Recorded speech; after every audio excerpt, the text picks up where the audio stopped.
لله من لا نبي بعده نحمده ونستعينه ونستغفره ونعوذ بالله من شرور أنفسنا ومن سيئات أعمالنا من يهده الله فلا مضل له ومن يضلل فلا هادي له وأشهد أن لا إله إلا الله محمدا عبده ورسوله أرسله بالحق بشيرا ونذيرا وداعيا إلى الله بإذنه وسراجا منيرا أما بعد فإن خير الحديث كتاب الله وخير الهدي هدي محمد صلى الله عليه وسلم وشر الأمور محدثاتها وكل محدثة بدعة وكل بدعة ضلالة وكل ضلالة في النار أعوذ بالله من الشيطان الرجيم بسم الله الرحمن الرحيم قاف والقرآن المجيد بل عجبوا أن جاءهم منذر منهم فقال الكافرون هذا شيء عجيب أإذا متنا وكنا ترابا ذلك رجع بعيد قد علمنا ما تنقص الأرض منهم وعندنا كتاب حفيظ. وقال الله تعالى في موضع آخر إنا أنزلناه في ليلة مباركة. عن أبي هريرة رضي الله عنه قال قال رسول الله صلى الله عليه وسلم كل أمتي يدخلون الجنة إلا من آبى قيل يا رسول الله ومن آبى قال من أطاعني دخل الجنة ومن عصاني فقد آبى رواه البخاري মুসলিম। সম্মানিত জুমা জামাতের উপস্থিতি, সর্বাগ্রে সেই মহান রব্বুল আলামিনের শুকরিয়া জ্ঞাপন করি যাঁর অশেষ অনুগ্রহে এক সপ্তাহ পর সুস্থ শরীরে জুমার সালাতের জন্য সমবেত হতে পেরেছি, তাই বলে আলহামদুলিল্লাহ। অতঃপর দরুদ ও সালাম বর্ষিত হোক সর্বকালের সর্বশ্রেষ্ঠ মহামানব সৈয়দুল মুরসালিন খাতামুন নবীন নবী মুহাম্মদুর রাসূলুল্লাহ সাল্লাল্লাহু আলাইহি ওয়াসাল্লামের প্রতি। আমি আপনাদের সামনে কোরআনুল কারীমের সূরা দুখানের 3 নম্বর আয়াত পেশ করেছি। রাসূলুল্লাহ সাল্লাল্লাহু আলাইহি ওয়াসাল্লামের মুখনিসৃত বাণীর মধ্য হতে একটি হাদিস পেশ করেছি। একে সামনে রেখেই আজকে আমার আলোচনার বিষয়বস্তু শবে বরাত ইসলামের দৃষ্টিতে গ্রহণযোগ্য কতটুকু, এ বিষয়ের উপরে কিছু কথা বলে আজকের আলোচনার ইতি টানব ইনশাআল্লাহ। ওমা তৌফিকে ইল্লা বিল্লাহ আলাইহি তাওয়াক্কালতু ইলাইহি উনীব। সম্মানিত উপস্থিতি, আমরা যে মাসটি অতিক্রম করছি, অতিবাহিত করছি, যে মাসটি আরবি মাস, এই মাসের নাম হলো শাবান মাস। এর পরের মাসই 12টি মাসের মধ্যে সর্বাধিক গুরুত্বপূর্ণ ফজিলতপূর্ণ মাস হচ্ছে রমজান। তো এই শাবান মাসের 14 তারিখ 14ই শাবান দিনের বেলা আমরা সিয়াম পালন করি, আর রাতের বেলা ইবাদত করি।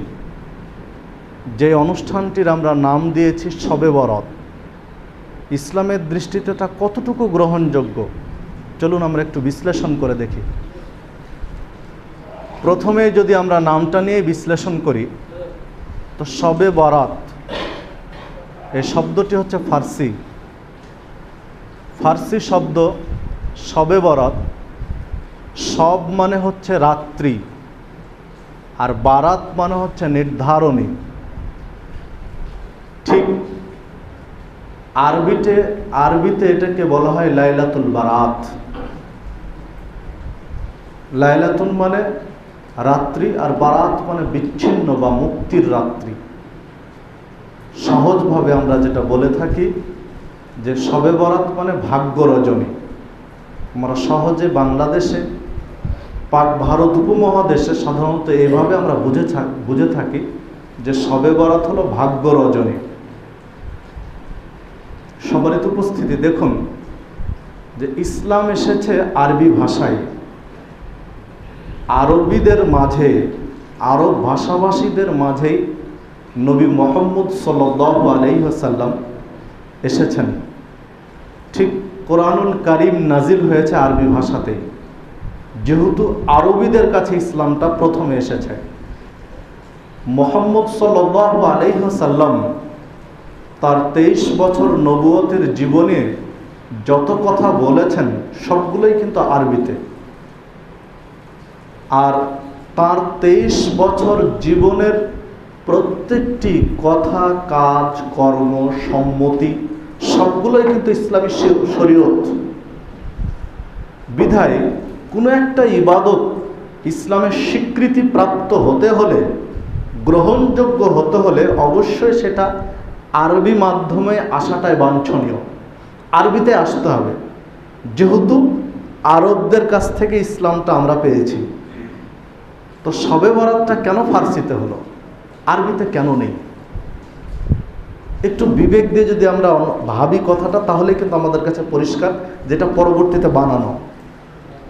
যদি এটা ইসলাম স্বীকৃত হতো, রাসূলুল্লাহ সাল্লাল্লাহু আলাইহি ওয়াসাল্লামের নিকট থেকে অনুমোদন প্রাপ্ত হতো, তাহলে এর নামটাও কিন্তু আরবিতে আমরা পেতাম, আরবিতে আমরা বলতাম। এটা যেহেতু আরবিতে পাইনি, ফার্সিতে পাচ্ছি কথাটা, তাহলে বোঝা যাচ্ছে যে কথাটা রাসূলের কাছ থেকে আসেনি, অনেক পরে হয়েছে। এই অনুষ্ঠানটা আমরা কেন পালন করি? মূলত দুইটি কারণে, ধর্মীয় দুইটি ভিত্তির উপরে নির্ভর করে আমরা এই অনুষ্ঠানটা পালন করি। আমাদের ধারণা যে রাত্রিতে আল্লাহ রাব্বুল আলামিন অনেক মানুষকে ক্ষমা করেন, মনে করি এই দিন কোরআন নাজিল হয়েছে। দ্বিতীয়ত আমরা মনে করি যে রূহগুলো, আত্মাগুলো যারা মারা গেছেন অতীতে, আমাদের আত্মীয় স্বজন, তারা পৃথিবীতে নেমে আসেন এই দিনে। বিধায় আমরা এই দিনটিকে পালন করে থাকি বিভিন্নভাবে। চলুন আমরা একটু বিশ্লেষণ করে দেখি। প্রথমতই যদি আমরা বিশ্লেষণ করি যে কোরআন নাজিল হয়েছে শবে বরাতের রাত্রিতে, এই কথাটা মূলত টিকে না। দলিল হিসেবে আমরা পেশ করি সূরা দুখান 3 নম্বর আয়াত, ইন্না আনজালনাহু ফি লাইলাতিন মুবারাকা। আল্লাহ রাব্বুল আলামিন বলছেন যে আমি এই কোরআনুল কারীমকে নাজিল করেছি বরকতময় রাত্রিতে। বরকতময় রাত্রিতে আমি এই কোরআনুল কারীম নাজিল করেছি। আমরা বুঝলাম এই বরকতময় রাত্রি বলতে শবে বরাত। ভারত উপমহাদেশের মানুষ, আলেম ওলামা, জ্ঞানীগণ আমরা বুঝলাম যে বরকতময় রাত্রিটাই হচ্ছে শবে বরাত। অথচ আরবি বিদ্বানদের কাছে যদি আমরা এই আয়াতটার ব্যাখ্যা চাই, তারা কিন্তু অন্যটা বুঝেন। বরকতময় রাত্রি শবে বরাত তারা বুঝেন না, তারা লাইলাতুল কদরকে বুঝেন। কারণ কোরআনুল কারীমের কিছু আয়াত রয়েছে যেগুলো একটি আয়াত আরেকটি আয়াতের ব্যাখ্যা, একটি আয়াতকে বুঝতে আরেকটি আয়াত লাগে, এই রকম কিছু আয়াত রয়েছে। অনুরূপী একটি আয়াত হচ্ছে এই আয়াতটি। দেখুন বরকতময় রাত্রি কোনটি, কোন রাত্রিতে আল্লাহ রাব্বুল আলামিন কোরআনুল কারীম নাজিল করেছেন? আল্লাহ রাব্বুল আলামিন কোরআনুল কারীমের সূরা কদর 1 নম্বর আয়াতে বলছেন, ইন্না আনজালনাহু ফি লাইলাতিল কদর। নিশ্চয় আমরা এই কোরআন নাজিল করেছি কদরের রাত্রিতে। আল্লাহ রাব্বুল আলামিন একদম স্পষ্ট করে দিলেন যে কোরআন নাজিল করেছি কদরের রাত্রিতে, এক।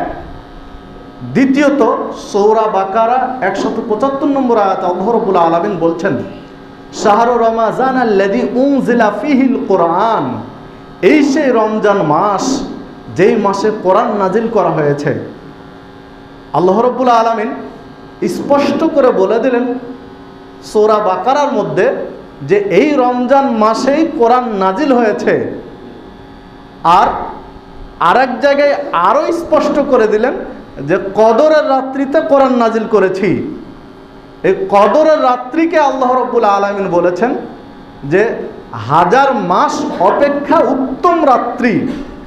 কদরের রাত্রি কত বরকতময়, কত ফজিলতপূর্ণ, মর্যাদাপূর্ণ। দেখুন আল্লাহ বলছেন যে 1000 মাস ইবাদত করলে যে নেকি হয়, কদরের রাত্রিতে ইবাদত করলে সমপরিমাণ নেকি হয়। সুবহানাল্লাহ।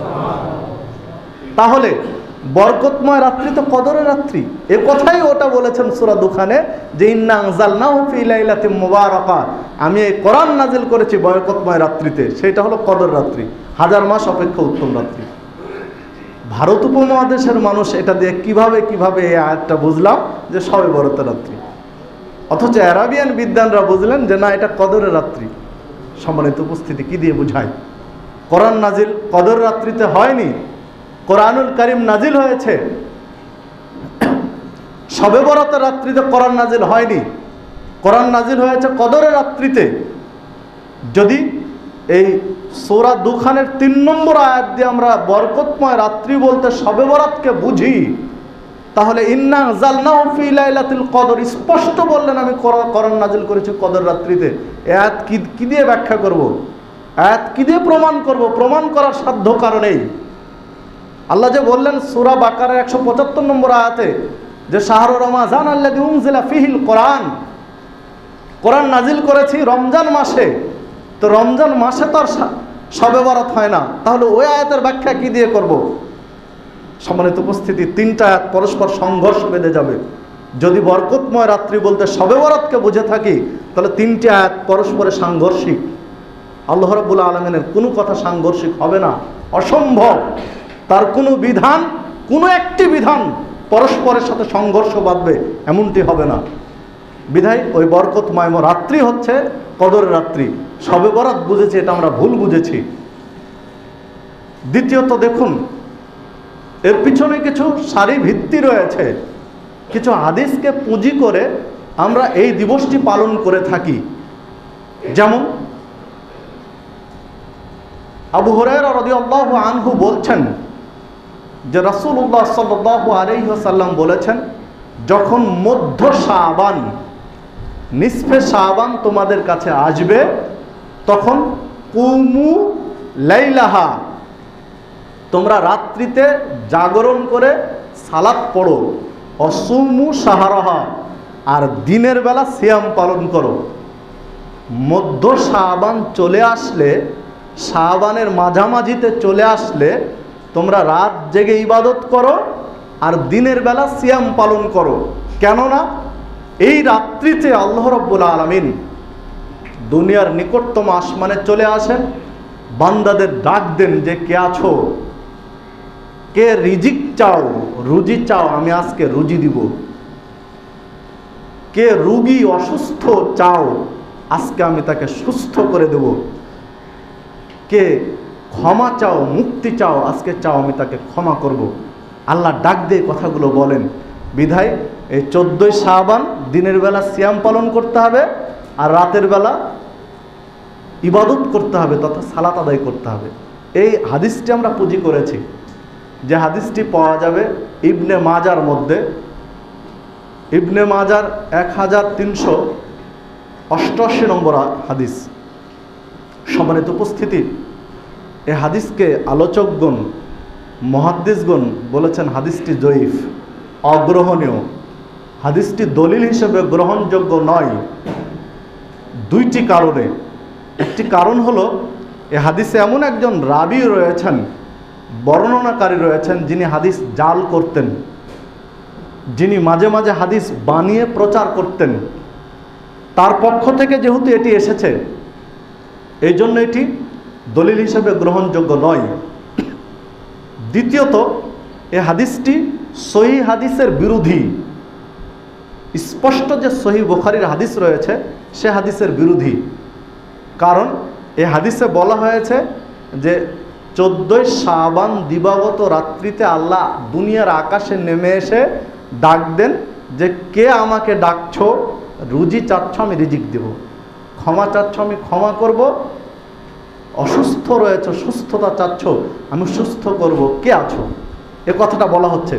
অথচ অন্য একটি সহিহ হাদিসে এসেছে, আয়েশা সিদ্দিকা রাদিয়াল্লাহু আনহা বলছেন যে প্রত্যেক রাত্রির শেষ অংশে আল্লাহ রাব্বুল আলামিন দুনিয়ার নিকটতম আসমানে নেমে আসেন। আনজিলু রব্বুনা তাবারাকা তাআলা, আল্লাহ রাব্বুল আলামিন নাজিল হন, অবতীর্ণ হন এলা সামায়ে দুনিয়া, দুনিয়ার যে নিকটতম প্রথম আসমান, এই আসমানে। ফায়াকুল হিনা কুল্লে লাইলাতিন, প্রত্যেক রাত্রিতে, এটা যখন রাত্রির 1/3 বাকি থাকে, রাত্রির 1/3 বাকি থাকতে প্রত্যেক রাত্রিতে আল্লাহ দুনিয়ার নিকটতম আসমানে এসে ডাক দেন, মাইয়াদউনি ফাআস্তাজিব লাহু, কে আমাকে ডাকছো, দোয়া করছো, প্রার্থনা করো আমি কবুল করব। অমাইয়াস আলুনি ফাউতিয়াহু, কে কোনো সাহায্য চাচ্ছ চাও আমি তাকে আজকে দিয়ে দেব। অমাইয়াস্তাগফিরুনি ফাআগফির লাহু, কে ক্ষমা চাচ্ছ ক্ষমা চাও আমি আজকে তাকে ক্ষমা করে দেব। সুবহানাল্লাহ। যে হাদিসটি সহিহ ইবনে মাজার মধ্যে এসেছে, যে ইবনে মাজাতে ওই ইবনে মাজাতে এই হাদিসও এসেছে। ইবনে মাজার 1366 নম্বর হাদিস। শেখ আলবানী হাদিসটি সহিহ বলেছেন। তাছাড়া হাদিসটি সহিহ বুখারী মুসলিমেও এসেছে। সহিহ বুখারীর 1116 নম্বর হাদিস, সহিহ মুসলিম সহ প্রায় গ্রন্থে হাদিসটি এসেছে। তাহলে দেখুন, দলিল গ্রহণের দিক দিয়ে কোরআনুল কারীমের পরে সহিহ বুখারীর স্থান। সহিহ বুখারীর হাদিসে আমরা পাচ্ছি যে প্রত্যেক রাত্রির শেষ অংশে আল্লাহ ডাক দেন দুনিয়ার নিকটতম আসমানে। আর ওই হাদিসে বলা হচ্ছে, ইবনে মাজার হাদিসে, যে শুধুমাত্র 14ই শাবানের রাত্রিতে। দেখুন, সহিহ হাদিসের সাথে বিরোধী হয়ে গেছে হাদিসটি। প্রথমত, ওখানে একটা রাবি আছে যিনি হাদিস জাল করার অভিযোগে অভিযুক্ত। দ্বিতীয়ত, ওই হাদিসটি সহিহ বুখারীর হাদিসের বিরোধী, ওই জন্য ওই হাদিস গ্রহণযোগ্য নয়, আমলযোগ্য নয়। ঠিক স্রেফ ওই একটি হাদিসের উপর ভিত্তি করে আমরা দিনের বেলা সিয়াম পালন করি আর রাত্রে ইবাদত করি, ওটি আমাদের মূল পুঁজি। অথচ হাদিস গ্রহণযোগ্য নয়, দলিল হিসাবে শরীয়তের কাছে উপযুক্ত নয়। এরপরে দেখুন, দ্বিতীয়ত আরেকটি হাদিসকে আমরা সামনে রাখি। আয়েশা সিদ্দিকা রাদিয়াল্লাহু আনহা বলছেন যে রাসূলুল্লাহ সাল্লাল্লাহু আলাইহি ওয়াসাল্লাম 14ই শাবান দিবাগত রাত্রিতে তিনি বাকি গোরস্থানে গেলেন। গোরস্থানে গিয়ে তিনি ক্ষমা চাচ্ছিলেন মৃত মানুষের জন্য। তিনি বললেন আমাকে, আয়েশা রাদিয়াল্লাহু আনহা বলছেন যে তিনি আমাকে বললেন যে এই রাত্রিতে, এই 14ই শাবান দিবাগত রাত্রিতে এত পরিমাণ মানুষকে আল্লাহ ক্ষমা করেন যে কলব নামক একটা গোত্র রয়েছে সৌদি আরবে, এই গোত্রের যে ছাগল রয়েছে, ছাগলের যে পরিমাণ পশম হয়, এই পশম পরিমাণ মানুষকে আল্লাহ এই দিন রাত্রিতে ক্ষমা করে দেন। যে হাদিসটি ইবনে মাজাতে এসেছে, ইবনে মাজার 1379 নম্বর হাদিস। শেখ আলবানী হাদিসটি জয়ীফ বলেছেন। এমনকি ইমাম বুখারী রাহিমাহুল্লাহ এই হাদিসটিকে জয়ীফ বলেছেন। যেহেতু হাদিসটি জয়ীফ, এই জন্য এই রাত্রিতে ইবাদত করারও কোনো যৌক্তিকতা নেই। সর্বোপরি দেখুন, তিরমিজির একটি ভাষ্য গ্রন্থ, তিরমিজির একটি ব্যাখ্যা গ্রন্থ তুহফাতুল আহওয়াজি 3 নম্বর খণ্ডের 441 থেকে 44 পৃষ্ঠায় 6টি হাদিস এনেছেন উনি। এই 6টি হাদিস এই 14ই শাবান তথা শবে বরাতের ফজিলতের উপর হাদিসগুলো আনার পরে উনি বলছেন যে হাদিসগুলো কোনোটি জয়ীফ, কোনোটি জাল, একটিও সহিহ নয়। ঠিক শেখ আলবানী ওই 6টি হাদিসের পরে কথা বলতে গিয়ে বলছেন ওয়াহিন জিদ্দান, একদম বাজে। হাদিসগুলোর ক্ষেত্রে বলছেন 6টি হাদিসকে লক্ষ্য করে ওয়াহিন জিদ্দান, ওয়াহিন মানে বাজে, আর জিদ্দান মানে একেবারেই, মানে কোনোভাবেই দলিল নেওয়ার নয়।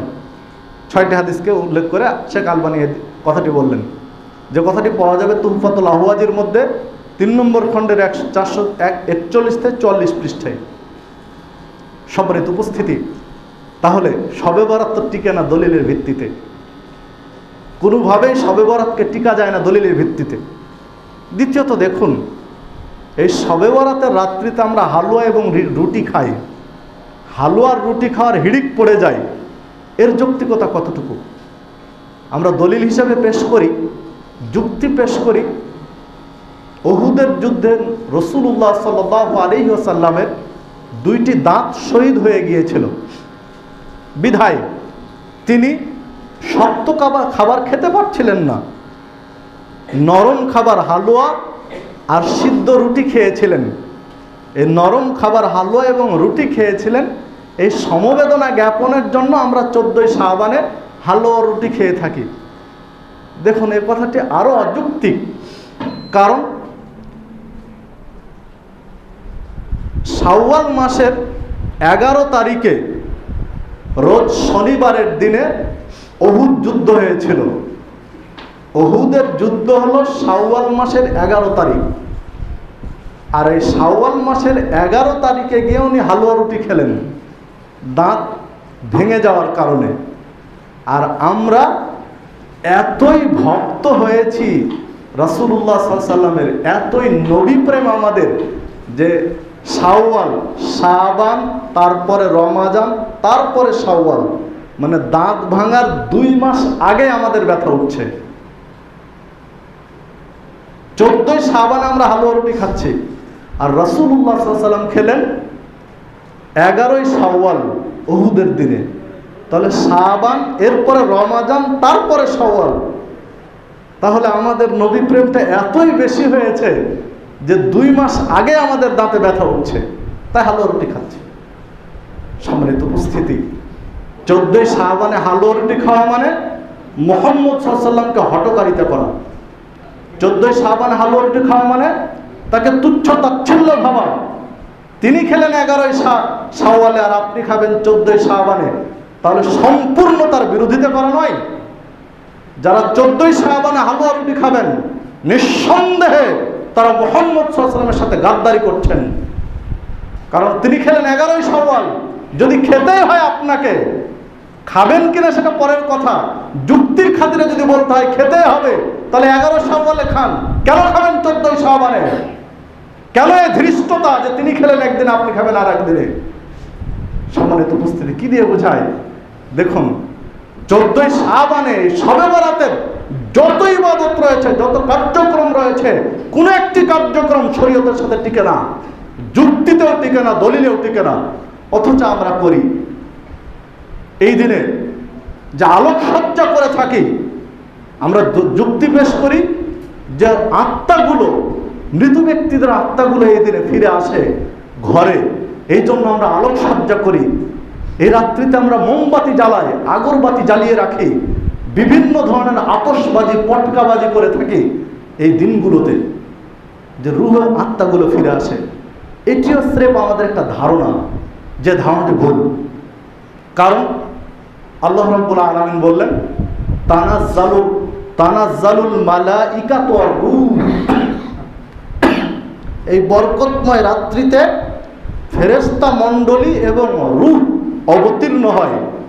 এই রূহ মানে হচ্ছে জিবরিল আমিন, রুহুল আমিন বলা হয়েছে তাকে। জিবরিলকে বলা হয় রুহুল আমিন। এই রূহ মানে জিবরিল অবতীর্ণ হন। এই রূহ মানে কবরে শায়িত মৃত লাশ নয়, কারণ রূহ শব্দটি এক বচন, রূহ শব্দটি এক বচন। আর যদি রূহ পৃথিবীর রূহগুলো হতো তাহলে বহু বচন ব্যবহার হওয়া দরকার ছিল। জিবরিল যেহেতু একজন, এই জন্য আল্লাহ এক বচনের শব্দ ব্যবহার করেছেন। আর আপনি আমি বুঝলাম সারা পৃথিবীর এই আত্মাগুলো ফিরে আসে এই দিনে। তা আমরা পটকাবাজি, আতশবাজি করে থাকি। যারাই আতশবাজি করি, আলোকসজ্জা করে থাকে, তাদেরই ধারণা হলো মৃত মানুষ কবরে জীবিত থাকে। তাদেরই ধারণা হলো যে আল্লাহ রাসূল কবরে জীবিত আছেন। কেউ সালাম দিলে কবরে হাত বাড়িয়ে দেন সালামের উত্তর নেওয়ার জন্য, নাউযুবিল্লাহি মিন যালিক। ওদের ধারণা এটা। তারাই মনে করে থাকে আল্লাহ রাসূল নূরের তৈরি। যারা এই দিনে এই আতশবাজি বা আলোকসজ্জা করে থাকে রূহদের কারণ সম্মান জানানোর জন্য। এরপরে দেখুন, আমরা এই দিনে সালাতুল আলফিয়া সারা রাত জেগে জেগে 100 রাকাত সালাত পড়ে থাকি। অনেকেই পড়ে থাকি। এই ঢাকার বুকে খুঁজবেন, আজকে হলো শাবানের 10 তারিখ, 14 তারিখ মানে 2 তারিখে পড়ছে।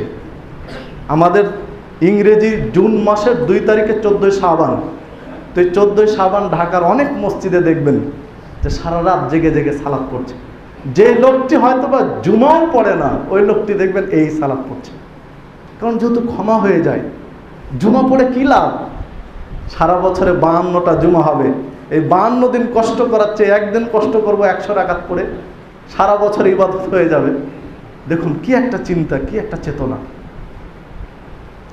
এবং আরও বলা হয় যে যদি কেউ গোসল করে গা বা শরীর না মুছে ভিজা কাপড়ে যদি সালাতটা পড়তে পারে, তাহলে তার শরীর থেকে যে প্রত্যেক ফোঁটা পানি ঝরে পড়বে, এই প্রত্যেক ফোঁটা পানির বিনিময়ে 700 রাকাত সালাতের নেকি দেওয়া হবে।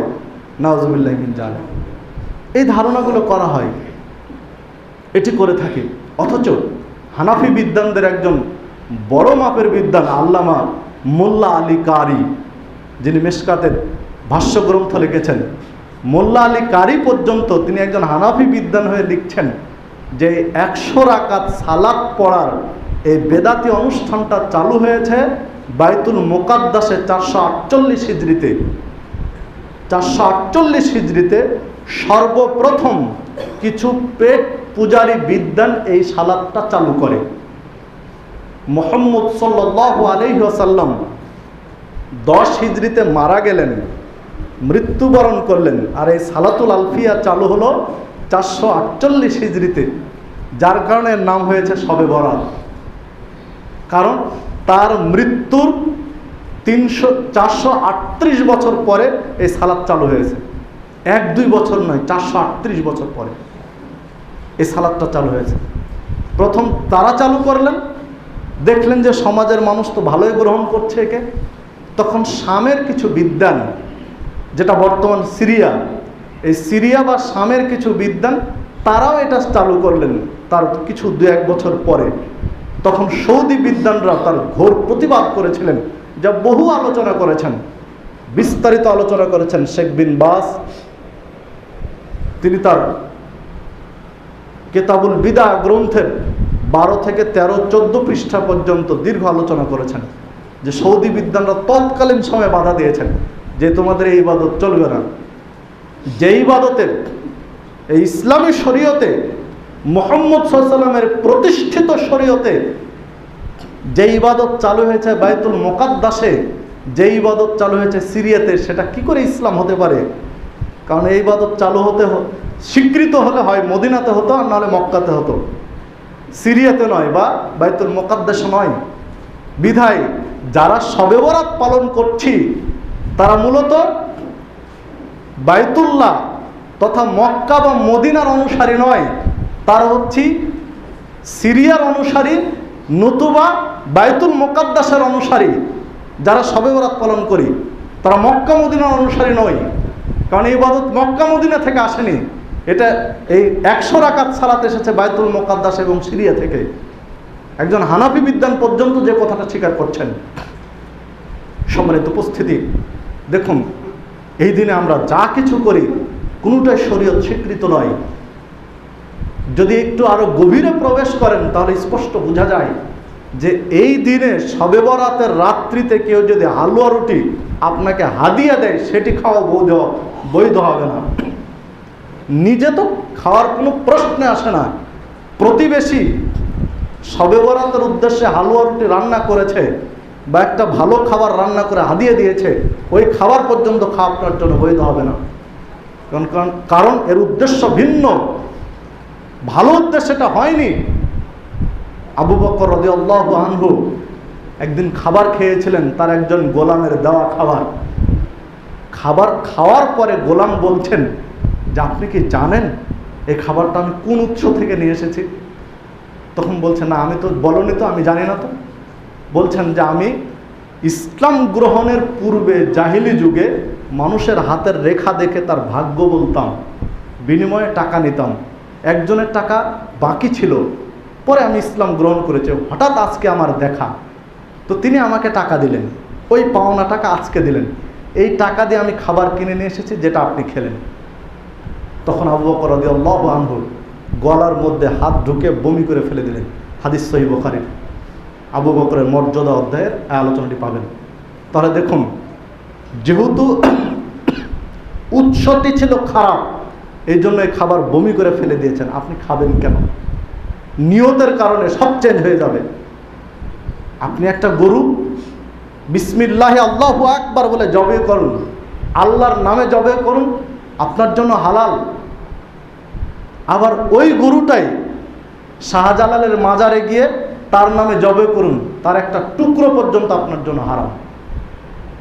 একই গরু, একই ছুরি দিয়ে জবাই করেছেন, একই ব্যক্তি জবাই করেছেন, শুধু আল্লাহর নামে আর শাহজালালের মাজারে পার্থক্য হয়ে গেছে। যেটা ছিল হালাল ওটা আপনার হচ্ছে হারাম। তো যেই খাবার শবে বরাতের জন্য একটা সৃষ্ট বিদাতের অনুষ্ঠানের নামে রান্না হয়েছে, ওই খাবার একজন মুমিন ব্যক্তি, পরহেজগার ব্যক্তি, তাকওয়াশীল ব্যক্তির জন্য বৈধ হয় কি করে? অসম্ভব, হতে পারে না। আমরা অনেক সময় সামাজিকতার দোহাই দিয়ে এগুলো মেনে নেই। সমাজে চলতে হলে, অফিস আদালত চলতে হলে, বসের সাথে ভালো সম্পর্ক রাখতে হলে তার দেওয়া কিছু সিস্টেম না মানলে উপায় নেই। এগুলো আমরা অজুহাত দেই। কে বাঁচাবে কাল কিয়ামতের মাঠে? আপনার সমাজ বাঁচাবে? আপনার অফিসের বস বাঁচাবে? আপনাকে আপনার ইবাদত দিয়ে বাঁচতে হবে, আপনার আকীদা বিশ্বাস দিয়ে বাঁচতে হবে, আপনার নিয়তের উপরে বাঁচতে হবে। বিধায় এই সমাজের দোহাই দিয়ে অবৈধ কাজ করার কোনো সুযোগ ইসলামী শরীয়তে নেই।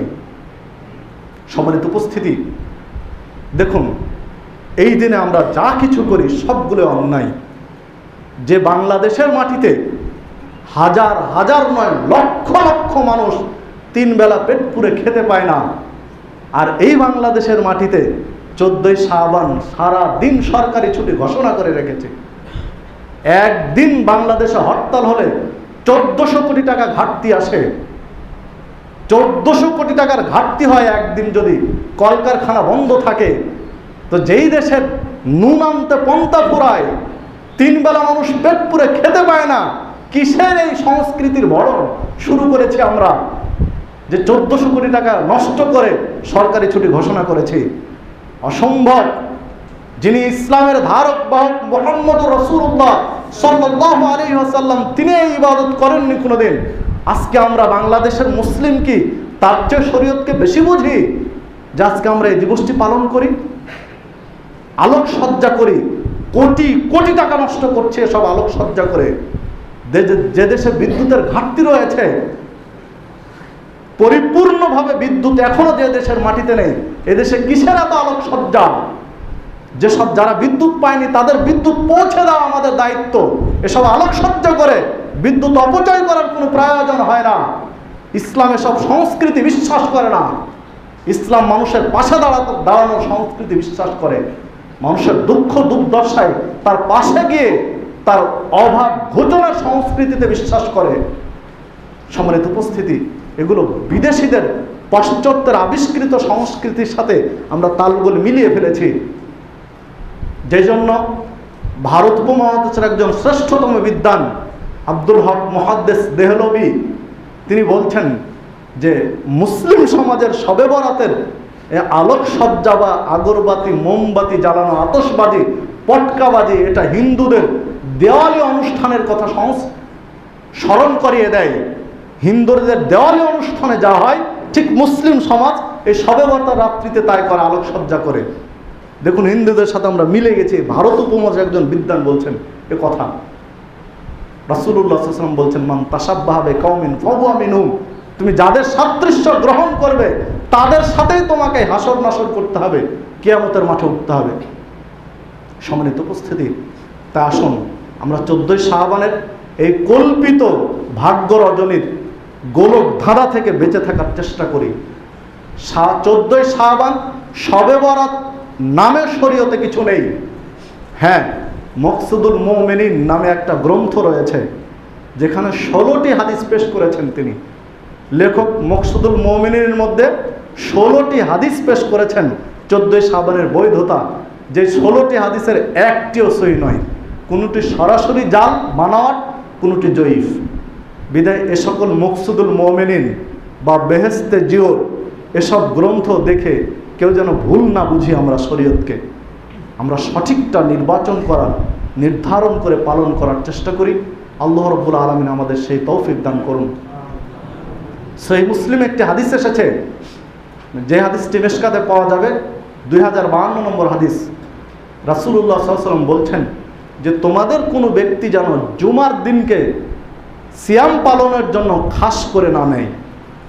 জুমার দিন ফজিলতপূর্ণ দিন, বিধায় এই দিন আমি সিয়াম পালন করব, শুধুমাত্র জুমার দিন, এইটা যেন না করে, করলে হারাম হবে।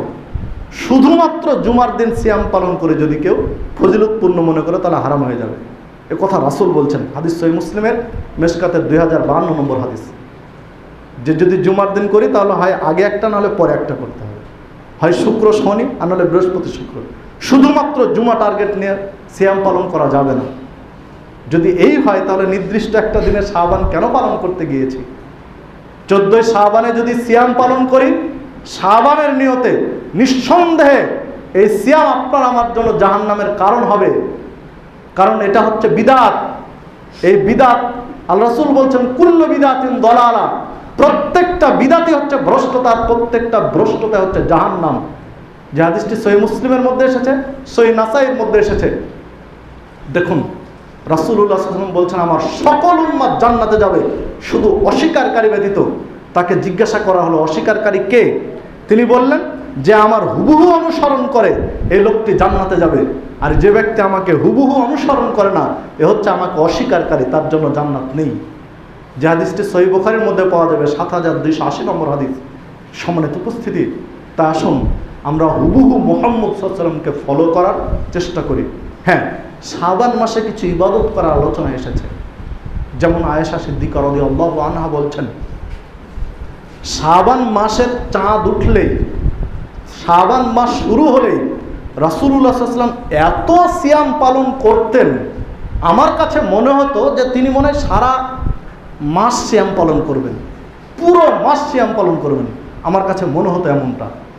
তিনি শাবান মাসে যত সিয়াম পালন করতেন, রমজান ছাড়া অন্য কোনো মাসে এত সিয়াম পালন করতেন না। এ কথা আয়েশা বলছেন যে রমজান তো পুরো মাস সিয়াম পালন করতে হবে, তো ফরজ। বাকি 11টি মাসের মধ্যে সবচেয়ে বেশি সিয়াম পালন করতেন শাবান মাসে। প্রথম দিকে টানা সিয়াম পালন করতেন। যে হাদিসটি সহিহ বুখারী এবং মুসলিমের মধ্যে পাওয়া যাবে, যে হাদিসটি মিশকাতের মধ্যে পাওয়া যাবে 736 নম্বর হাদিস।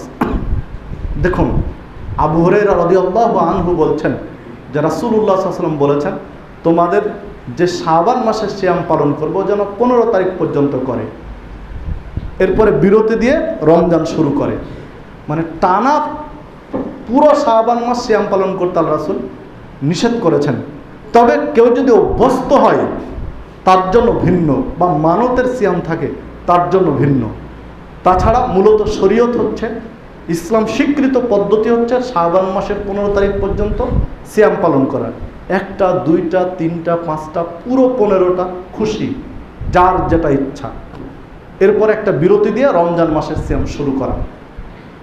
সম্মানিত উপস্থিত, দেখুন রাসূলুল্লাহ সাল্লাল্লাহু আলাইহি ওয়াসাল্লাম বলছেন মান সামা ইয়াওমান ফি সাবিলিল্লাহ, যদি কেউ আল্লাহর সন্তুষ্টির জন্য একটা সিয়াম পালন করি, বাদাল্লাহু ওয়াজহাহু আনিন নারে 70 খরিফা, তাহলে জাহান্নামের আগুন থেকে আল্লাহ ওই ব্যক্তিকে 70 বছর রাস্তা দূরে রাখবেন। সুবহানাল্লাহ। শাবান মাসে যদি একটা নফল সিয়াম পালন করি স্রেফ আল্লাহর সন্তুষ্টির জন্য, তাহলে 70 বছর রাস্তা আল্লাহ দূরে রাখবেন জাহান্নাম থেকে ইনশাআল্লাহ। তবে এই সিয়ামটা যদি শবে বরাতের উদ্দেশ্যে হয় তাহলে এই সিয়াম আবার জাহান্নামে আপনাকে প্রবেশ করিয়েই ছাড়বে, কেউ রক্ষা করতে পারবে না। তবে মৃত্যুর আগে যদি ক্ষমা নিয়ে মরতে পারি সেটা ভিন্ন কথা। সম্মানিত উপস্থিতি, দেখুন নিয়তের জন্য গরমিল হয়ে যাবে। যদি মুহররমের 10 তারিখ 9-10 বা 10-11 মুসা আলাইহিস সালামের নাজাতের শুকরিয়া স্বরূপ সিয়াম পালন করি, তাহলে জাহান্নাম থেকে 70 বছর রাস্তা দূরে রাখবেন। কিন্তু হুসাইনের শাহাদাতের নিয়তে সিয়াম পালন করি, তাহলে এই সিয়াম আবার জাহান্নামে প্রবেশ করিয়েই ছাড়বে। এর আগের মাসে চলে গেছে যে মাস রজব মাস, এই দিনেও কিন্তু আমরা আবার একটা সিয়াম পালন করেছি 27শে রজব, মেরাজের রাত্রি হিসাবে। ওই সিয়ামও কিন্তু আপনাকে জাহান্নামে নিয়ে যাবে যদি মেরাজের নিয়তে সিয়াম পালন করে থাকে। এমনি নফল সিয়াম যদি আল্লাহর সন্তুষ্টির উদ্দেশ্যে করে থাকে, তাহলে জাহান্নাম থেকে মুক্তি দিবে। সম্মানিত উপস্থিতিতে আসুন, আমরা প্রকৃত সুন্নাতটা সঠিক পরিশুদ্ধ নিয়তে, সঠিক বিশ্বাসে, শুদ্ধ আকীদায় আমল করার চেষ্টা করি। আল্লাহ রাব্বুল আলামিন আমাদের সেই তৌফিক দান করুন। আমিন। আকুলু কাওলি হাযা ওয়াস্তাগফিরুল্লাহ।